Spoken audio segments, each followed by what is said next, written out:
crimes charged and pleaded.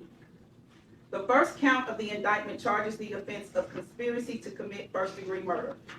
Embraced and included within the offense are the lesser included offenses: facilitation to wit, conspiracy to commit first-degree murder. The second count of the indictment charges the offense of first-degree murder.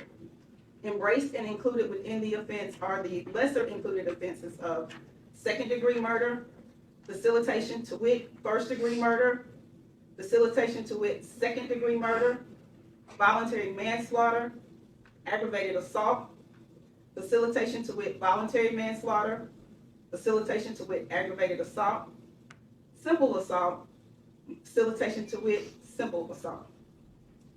The third count of the indictment charges the offense convicted felon in possession of a firearm. The court will now explain to you the law applicable to count 1 in this indictment. Conspiracy to commit first-degree murder.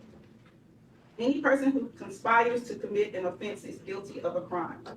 For you to find the defendant guilty of conspiracy to commit first-degree murder, the state must have proven beyond a reasonable doubt the existence of the following essential elements: that the defendant entered into an agreement with one or more people to commit the offense of first-degree murder.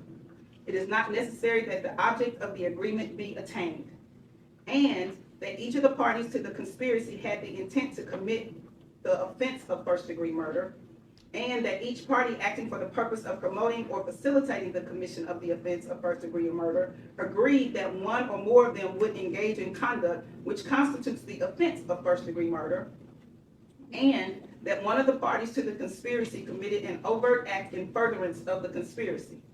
An overt act is an act done by one of the parties to carry out the intent of the conspiracy, and it must be a step toward the execution of this conspiracy.